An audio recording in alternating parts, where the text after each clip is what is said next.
Sementara itu, Presiden Ukraina Volodymyr Zelensky menyebut ia akan mundur dari jabatannya jika hal tersebut ditukar perdamaian dan juga keanggotaan NATO bagi Ukraina. Pernyataan ini mengikut desakan perjanjian mineral Ukraina Amerika Serikat dan adu komentar dengan Presiden Donald Trump. Selengkapnya dalam liputan VOA berikut. Presiden Ukraina Volodymyr Zelensky optimistis akan jalan menuju akhir perang dengan Rusia setelah bertemu dengan utusan khusus AS urusan Ukraina dan Rusia, Keith Kellogg, Kamis pekan lalu. Генерал Келлог, зустріч, яка відновлює надію, нам потрібні сильні угоди з Америкою, угоди, які справді спрацюють. Я доручив працювати швидко і дуже виважено.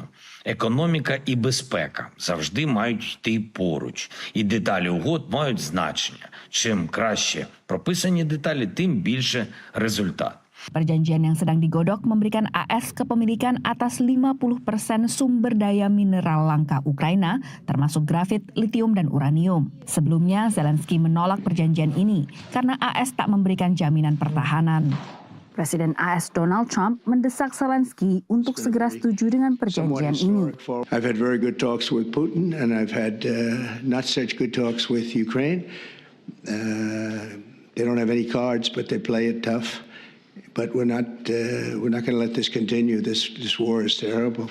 Dalam sepekan, Trump dan Zelensky saling adu komentar terkait perundingan perdamaian dengan Rusia. Trump menyebut Zelensky diktator karena tidak melaksanakan pemilu sejak serangan Rusia, sementara Zelensky menuduh Trump terjebak dalam gelembung disinformasi. Posisi AS terhadap Ukraina beralih cukup signifikan dengan peralihan pemerintahan dari presiden sebelumnya Joe Biden ke Presiden Donald Trump. Selama masa pemerintahan Biden, Ukraina dijanjikan bantuan sedikitnya 70 miliar dolar AS, jumlah terbesar bantuan pertahanan yang pernah diberikan Amerika Serikat. Selasa lalu, pejabat AS dan Rusia bertemu di Arab Saudi untuk membahas masa depan perang Rusia-Ukraina tanpa mengundang Ukraina. Pertemuan ini dinilai logis oleh pengamat mengingat pertentangan Rusia dengan Ukraina. The situation is not entirely clear, but a parallel track diplomacy is not optimal, but not necessarily terrible, considering how far apart the sides actually are. Namun analis lain melihat Trump terlalu terbuka dalam menyampaikan strategi negosiasi geopolitiknya. The one criticism that I would levy at the Trump administration is that I think it has given away too much even before any serious discussions have taken place, saying no U.S.